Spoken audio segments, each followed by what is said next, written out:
I met her the way people meet rain, unexpectedly and far too early in the season. I'd gone to visit my friend's aunt for a few weeks that summer. A quiet house on the edge of a small town, wrapped in jasmine and silence. Her name was Lena. My friend called her Aunt Lena. But the word aunt never fit. She was in her mid-40s, graceful in a way that didn't demand attention, but drew it anyway. She spoke softly, like every word had already been thought through twice. The first morning I saw her, she was standing by the kitchen window, pouring coffee into a chipped mug. The sunlight fell on her hair in a way that made it seem like she belonged to the house, part of its memory. "Morning," I'd said, still half asleep.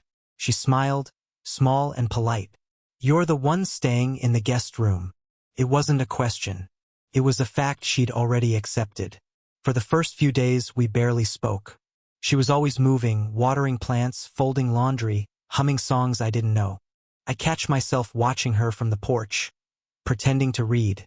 Sometimes our eyes would meet, and I'd look away too quickly, embarrassed by how warm my chest felt afterward.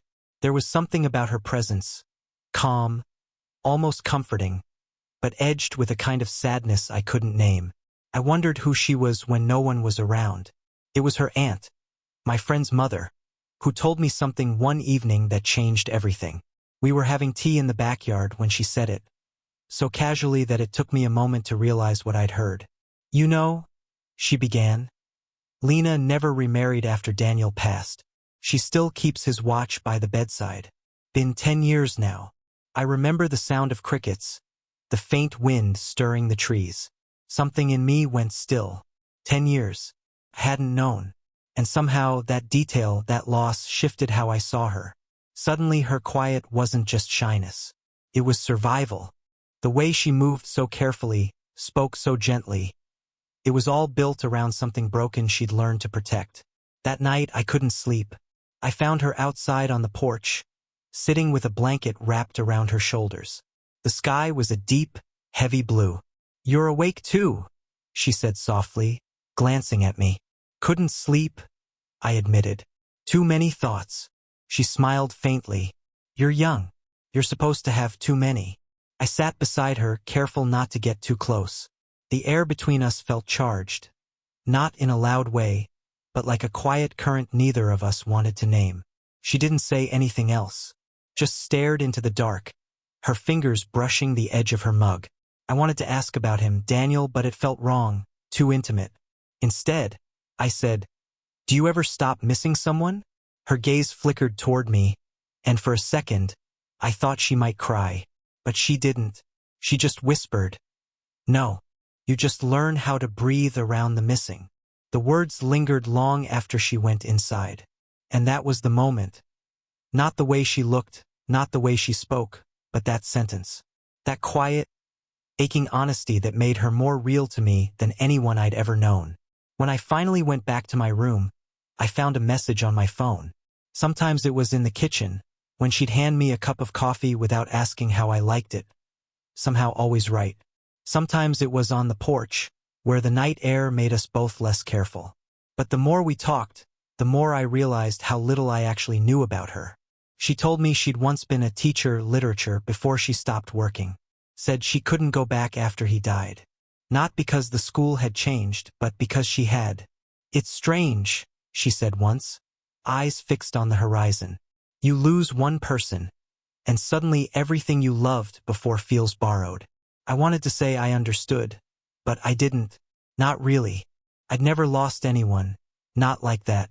My life, at 20, was still full of beginnings. Reckless, messy, hopeful. Hers felt like a life paused somewhere between memory and duty. The difference between us should have been enough to keep me away. But it didn't. I started to notice small things. The way she tucked her hair behind her ear when she was nervous. How she'd hum quietly before answering something personal. How she avoided meeting my eyes when the air got too quiet. And I hated myself a little for wanting her to look at me anyway. It wasn't just the age gap, though that alone could have filled a room with tension. It was the fact that she was my friend's aunt. The kind of woman you were supposed to respect from a polite distance, not think about late at night when you couldn't sleep. But every time I tried to remind myself of that, I'd see her again, brushing past me in the hallway, her hand grazing my arm by accident, and all my good intentions collapsed. One evening, she came into the living room while I was fixing a shelf. Her hair was damp, loose, a few strands clinging to her neck. She was wearing a soft gray sweater, the kind that looked like it belonged to someone she missed. "Need help?" she asked. "I've got it," I said, too quickly, too nervous. My hand slipped, and a small cut opened on my palm. She stepped forward before I could say anything, took my hand gently, and led me to the sink. Her fingers were warm against mine, steady. She didn't speak while cleaning the cut, but her closeness filled the silence. When she finally looked up, our faces were inches apart. For a moment, it felt like time paused, the sound of the running water fading behind us. Neither of us moved. Her thumb brushed against my skin as she reached for a towel, and I knew, without a word spoken, that we were already standing somewhere dangerous, somewhere we couldn't explain to anyone. She dried my hand carefully, still not looking at me. Then she whispered, barely audible, "You remind me of how it felt to start over." And just like that, the air between us changed again, softer, heavier, and impossible to step back from. After that night in the kitchen, things changed in ways neither of us admitted out loud. We didn't talk about the moment, her fingers brushing mine, her voice trembling just slightly when she said I reminded her of beginning again. But something hung between us now, invisible and undeniable. Every look lingered too long. Every silence felt heavy enough to drown in. It was the kind of tension that doesn't announce itself. It seeps in slowly, until you realize you're already caught. The next morning, I found her in the garden, kneeling in the dirt with her hands covered in soil, planting something near the fence.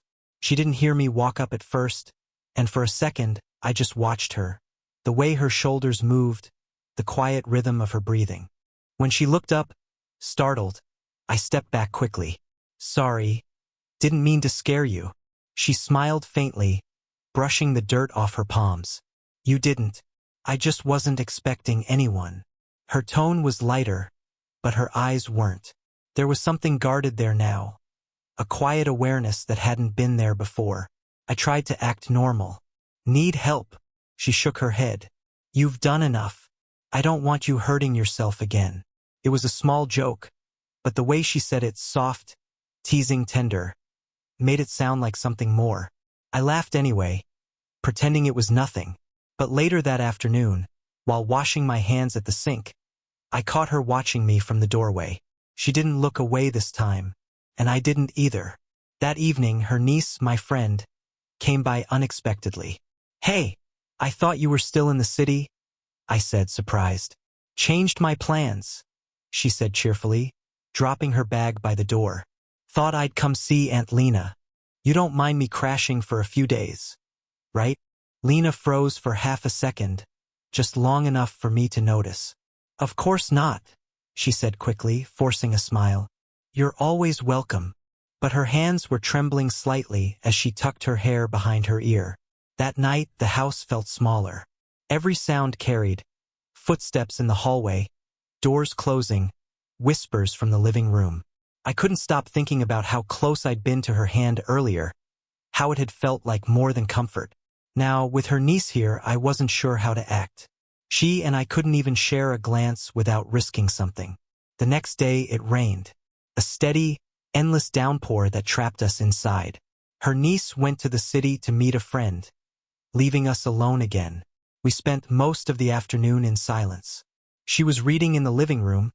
I was pretending to watch TV. But the distance between us felt thin, fragile.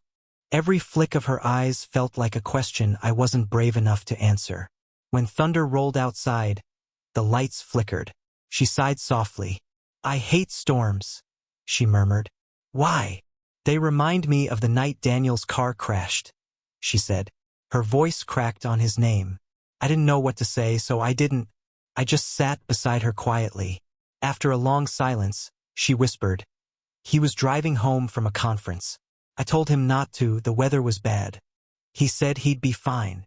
Her hands tightened on the book in her lap. "He wasn't." The rain grew louder. I reached over, instinctively, and covered her hand with mine. She didn't pull away. Her fingers trembled, then stilled. "You shouldn't," she started, her words barely audible. "I know," I said. For a few seconds, neither of us moved. The storm outside matched the one inside the room. Loud, restless, impossible to ignore.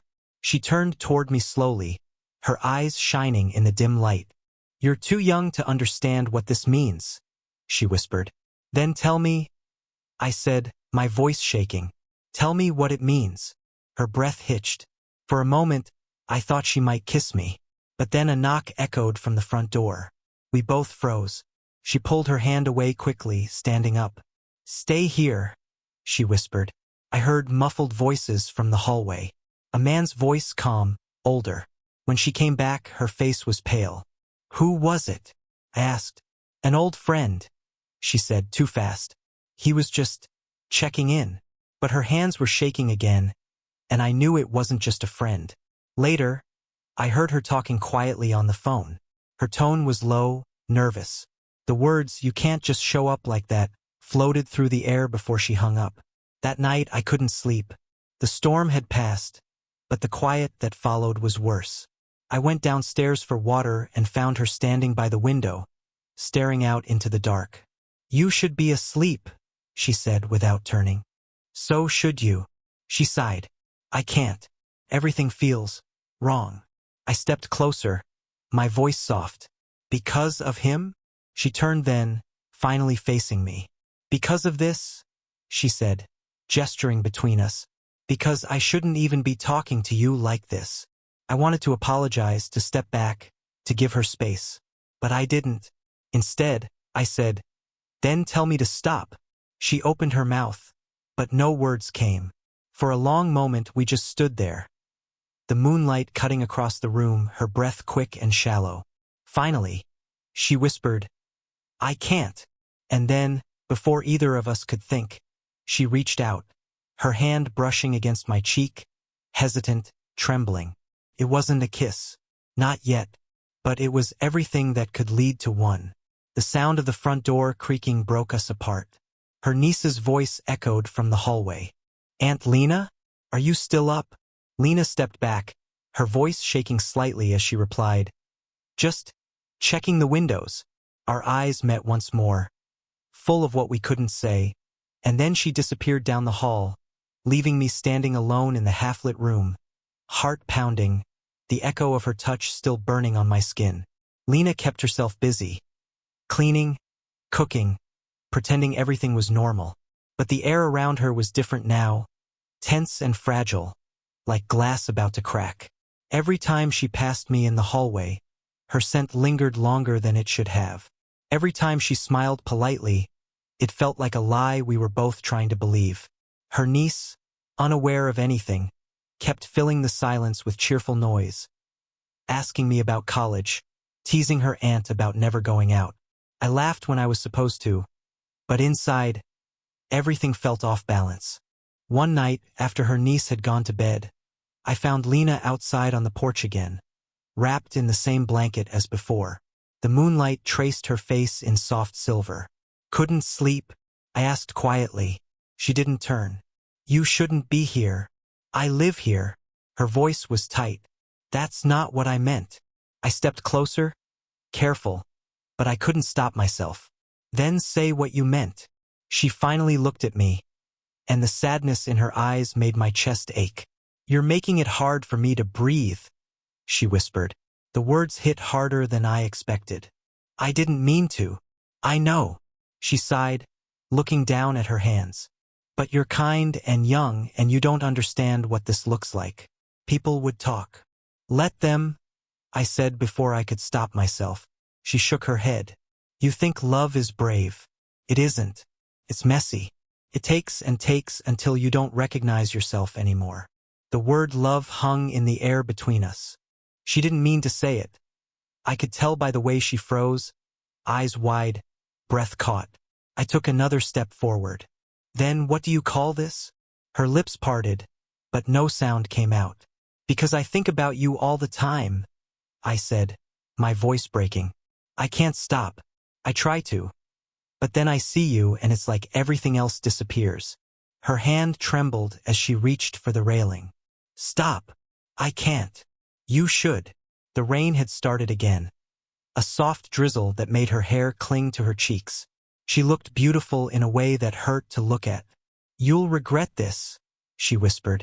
Maybe, I said, but I'd regret walking away more. She stared at me for a long time, breathing unevenly, her fingers gripping the railing like it was the only thing keeping her steady. Then she said the one thing that made my heart stutter. He's coming back tomorrow. Who? My husband's brother, she said, eyes glistening. He used to help with the house. He still checks on me. He knows too much. The fear in her voice made everything inside me twist. Then we'll be careful, I said softly. Her voice dropped to a whisper. There's no we, remember? But when she turned to go inside, I caught her wrist gently, not pulling, just stopping her. She froze. Our eyes met, too close, too intense. Neither of us spoke. And just before she could move again, the porch light flickered off, plunging us into darkness. The next morning, the house felt colder, not because of the weather, but because everything between us now existed in whispers and half-truths. Lena moved quietly through the kitchen, her eyes red from lack of sleep. I wanted to speak, but her body language said don't. She didn't even glance my way as she poured coffee, her fingers trembling slightly. Her niece had gone to the market early, humming as she left, completely unaware that her cheerful departure had just left a storm brewing behind her. When Lena finally spoke, her voice was low. You should go out today. Get some air. Why? I asked. She hesitated. Because things are about to get complicated. Before I could ask what she meant, the doorbell rang. She froze. I opened the door, and standing there was a man in his 50s. Tall, clean-shaven, carrying a familiar air of authority. Hey, he said, smiling politely. I'm Mark, Lena's brother-in-law. My chest tightened. The name fit what she'd said the night before, the man who still checked on her. She joined us a second later, her expression unreadable. Mark, this is the guest? I finished quickly, extending my hand. Just staying for a bit. His handshake was firm, his eyes sharp.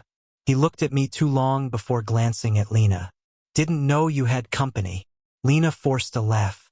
Just helping around the house. Mark smiled, but there was something behind it. Curiosity, maybe suspicion. That's nice. You always were terrible at asking for help. She said nothing, just busied herself with dishes that didn't need cleaning. As the day went on, his presence changed everything. He followed her around the house, not possessively, but with the quiet familiarity of someone who used to belong there. Every time she spoke, his eyes softened. Every time he laughed, she pretended not to notice. And me? I was invisible. By evening, I couldn't take it anymore. I found her in the laundry room, folding towels she'd already folded twice. Why didn't you tell me he was coming? I asked. She didn't look up. Because I didn't know. You said. I said he still checks on me? She cut in sharply. I didn't say when. Her tone was clipped, but her eyes told another story. Fear? Guilt? Maybe both. What is he to you? I asked quietly. Her hands stopped moving. He was Daniel's brother, she said. And for a long time, he was the only person who didn't let me fall apart. The words stung more than they should have. You still love him? She looked up then, finally meeting my eyes. I don't know what I feel anymore. Before I could respond, Mark's voice came from the hallway. Lena, can we talk for a minute? She flinched. When she left the room, my phone buzzed. A text from her niece. Did Aunt Lena ever tell you about Mark? Be careful. There's more to that story than she says. I stared at the message, confusion tightening my chest. Through the thin wall, I could hear their voices. Hers trembling, his calm, steady. Then I heard him say something that made my blood run cold. I know about the boy, Lena, and I know what you're doing. The cafe was almost empty now. Only the soft hum of the espresso machine and the low jazz from the speakers filled the silence between them. Rain tapped lightly on the glass windows, casting moving reflections over their faces. Emma sat across from Daniel, her hands clasped together so tightly her knuckles turned pale. He had come despite saying he wouldn't. He had come because walking away had been impossible. "Daniel," she began, her voice barely above a whisper. "I told him everything." The air left his lungs in one sharp exhale. For a second, he didn't know if he'd misheard her. "Everything?" he repeated, eyes narrowing, searching hers for some sign she was joking. She nodded slowly. "He deserved to know, and I couldn't keep lying. Not to him, not to myself." Daniel leaned back, running a trembling hand through his hair. "So, that's it then? You're what? Going back to him?"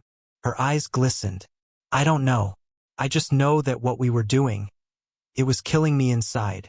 His laughter was low, bitter. "Killing you? Emma." "It was the only thing keeping me alive." Silence. Heavy, suffocating silence. Emma's heart twisted at the pain in his voice, the honesty she'd always been afraid of. Daniel looked at her now with that same raw expression from the night they almost kissed, the one that said he'd already fallen too far. "I thought," he said slowly, "that maybe, if we stopped pretending, it could be real. Us." She wanted to say yes, to reach across the table, to let the world collapse around them and choose what her heart wanted for once. But instead, she whispered, "It was real, Daniel. That's what makes it so hard." The words broke him. He looked down, blinking fast, trying to regain the composure he'd lost weeks ago. "So what now?" he asked finally. "I don't know," she said again, this time with a weak smile. "Maybe one day, when it doesn't hurt this much, we'll understand why it had to be this way."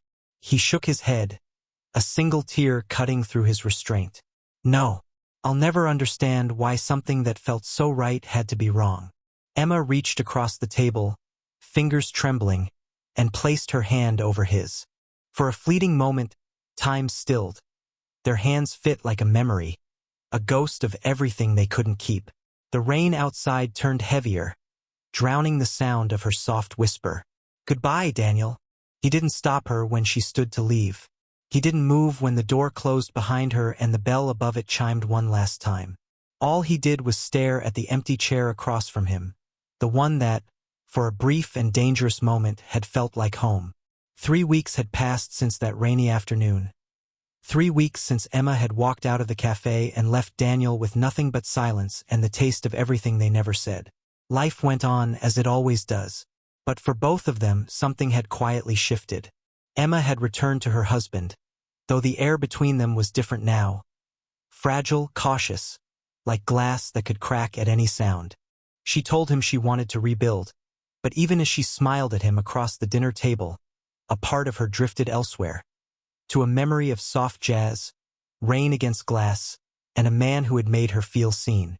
Some nights, she'd catch herself scrolling through her phone, hovering over Daniel's contact, her thumb frozen above the screen. But she never pressed call. Some stories, she'd realized, were meant to stay unfinished. Daniel, on the other hand, had thrown himself into work, pretending the world hadn't fallen apart beneath him. But it had, quietly, in the small moments no one saw. In the way he hesitated before entering the cafe they'd once shared. In the way he stopped listening to the songs she loved because they hurt too much now. Yet something inside him had changed too. For the first time, he understood what it meant to love selflessly, to want someone's happiness more than his own. He hated that realization, but he also respected it. One evening, as the sun dipped below the skyline, he found himself sitting by the pier, the one they had talked about visiting someday. The sea breeze was cool, brushing against his face like memory. He took out his phone, opened a blank message, and typed, "I hope you're okay." He stared at the words for a long time, then deleted them. Some messages, like some loves, didn't need to be sent to be real. Emma, at that very moment, stood on her balcony miles away, watching the same sunset. She closed her eyes, took a slow breath, and whispered to no one in particular, "I hope you're okay too." And maybe that was enough. They had crossed paths at the wrong time, collided in a way that broke and healed them both. Their story didn't end with a grand confession or a perfect kiss. It ended with quiet understanding that sometimes love isn't about having someone. It's about knowing they changed you forever. As the light faded and the city hummed below, both of them, in different corners of the world, finally felt something like peace.